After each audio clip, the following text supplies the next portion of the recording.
Novels पढ़ना, अलग अलग फॉरेन राइटर्स की पुस्तकें पढ़ना आजकल फैशन में है। अक्सर मैं सुनता हूँ कि जब ट्रेन के स्लीपर क्लास में लोग ट्रैवल करते हैं तो चाचा चौधरी की चंपक नामक पुस्तक पढ़ते हैं, एसी थर्ड टायर में न्यूज़पेपर पढ़ते हैं। हालांकि डिजिटल वर्ल्ड में ये भी पूर्णतया गायब हो चुका।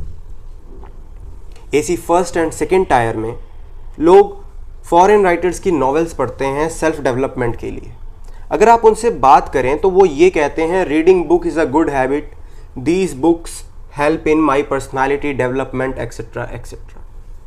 मैं ये नहीं कहता कि पुस्तकें नहीं पढ़नी चाहिए, किताबें ही हमारी मित्र हैं, परंतु अगर हम उन्हें सनातन धर्म का कोई ग्रंथ पढ़ने को दे दें तो वो ये कहते हैं कि इसे पढ़कर वो 10 साल पीछे चले जाएंगे। या आजकल सोशल मीडिया पे इंस्टाग्राम, यूट्यूब, फेसबुक पर आप देखें तो श्रीमद् भगवत गीता पढ़ने की होड़ लगी हुई, परंतु उसे भी सिर्फ कोटा पूरा करने की तरह ही पढ़ा जा रहा। यदि आप सनातन धर्म का कोई भी ग्रंथ पढ़ लें तो वो आपको जीरो से हीरो बनाने की ताकत रखता है। चाहे वो हमारे उपनिषद हों, चाहे वो हमारी पुराण हो, चाहे वो रामचरितमानस हो, या फिर हमारे महापुरुषों द्वारा हमारे लिए किया गया संघर्ष ही क्यों ना हो। जब हम स्कूल में शिक्षा ग्रहण करते थे तो हमारे प्रेरणा स्रोत, हमारे रियल हीरोज़ छत्रपति शिवाजी महाराज, महाराणा प्रताप के बारे में पुस्तक के एक छोटे से पैराग्राफ में 4 से 5 लाइन ही लिखा हुआ मिलता था। हम जान ही नहीं पाते थे कि हमें आज़ाद कराने के लिए किन किन महानायकों ने अपना जीवन राष्ट्र को समर्पित कर दिया। हमें उनके व्यक्तित्व, उनके संघर्ष के बारे में कभी भी नहीं बताया जाता। लेकिन मैं अपने आप को अत्यंत भाग्यशाली मानता हूँ कि मेरे माता पिता की कृपा से मैं विश्व के सबसे खूबसूरत विश्वविद्यालय पतंजलि विश्वविद्यालय में शिक्षा ग्रहण कर पा रहा हूँ। यहाँ पर हमारा ओवरऑल होलिस्टिक डेवलपमेंट किया जा रहा है। हमारे चांसलर और वाइस चांसलर के अखंड प्रचंड पुरुषार्थ के कारण ही हमें सनातन धर्म का ज्ञान, राष्ट्र प्रेम की भावना के साथ साथ मेडिकल की पढ़ाई कराई जा रही। परम पूज्य स्वामी जी महाराज, परम श्रद्धेय आचार्य श्री के आइडियाज़ के कारण ही श्री शिवराज अभिषेक के 350 वर्ष पूर्ण होने पर छत्रपति शिवाजी महाराज की 9 दिवसीय कथा परम पूज्य, परम आदरणीय श्री गोविंद देव गिरी जी महाराज के श्रीमुख से सुनने का सौभाग्य मिला।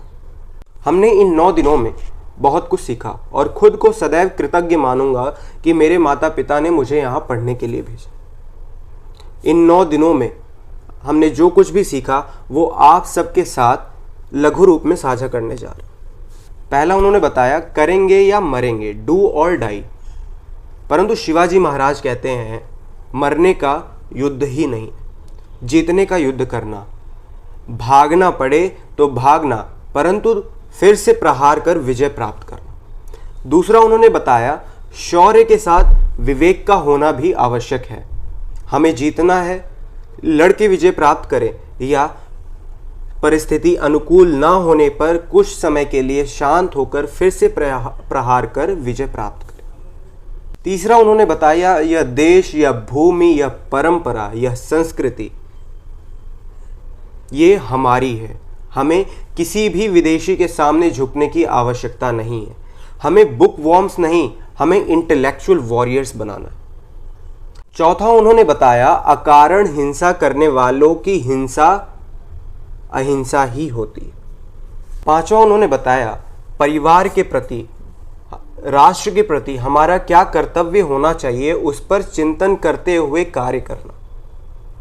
कभी भी धर्म से विमुख नहीं होना।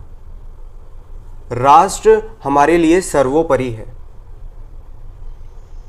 छठा उन्होंने बताया कि सारा भारत एक है और इसकी एकता बनाए रखने के लिए हमें अपने धर्म को जीवित रखना अत्यंत आवश्यक है, उसकी मर्यादा बनाए रखना आवश्यक है। सातवां उन्होंने बताया कि संसार का दुख सिर्फ एक ही कारण से है, वो है विद्रोह। बुरे व्यक्ति एकजुट हो जाते हैं और जो सज्जन व्यक्ति हैं उनके बीच में फूट डाल दी जाती है। जिस दिन सज्जन व्यक्ति एकजुट हो गए उस दिन किसी भी प्रकार का विद्रोह नहीं होगा और बुरे व्यक्तियों का सर्वनाश हो जाएगा। इसलिए सज्जनों का एकजुट होना अत्यंत आवश्यक है।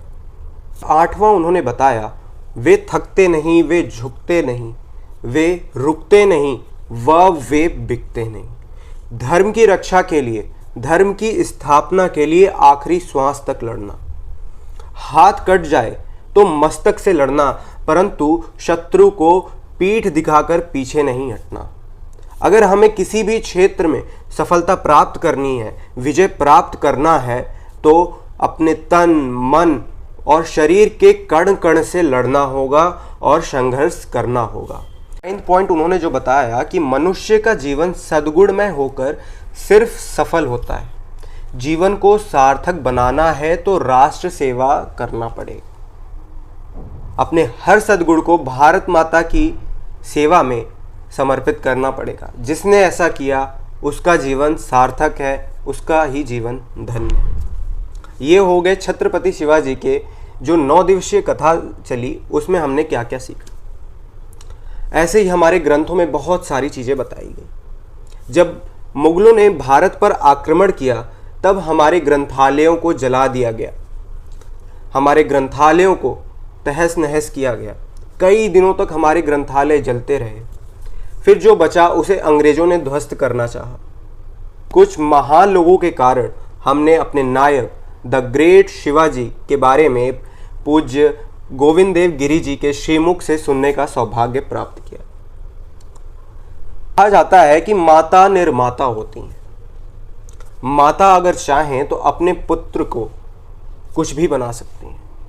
माता अगर चाहें तो अपने पुत्र को श्री राम जैसा, श्री कृष्ण जैसा बना सकती हैं। माता अगर चाहें तो अपने पुत्र को लोकमान्य तिलक जैसा, सावरकर जैसा बना सकती हैं। इस देश को माता जीजाबाई जैसी माताओं की आवश्यकता है जो अपने बच्चों में शिवाजी जैसे गुणों को विकसित कर सके। इसी के साथ जय भवानी, जय शिवाजी। महाराज प्रौढ़ प्रताप पुरंदर क्षत्रिय कुलावतंस गो ब्राह्मण प्रतिपालक महाराजाधिराज छत्रपति शिवाजी महाराज की, छत्रपति शिवाजी महाराज की, छत्रपति शिवाजी महाराज की। बहर बहर बहरे तिरंगा लहर लहर लहरे, तिरंगा लहर लहर लहरे।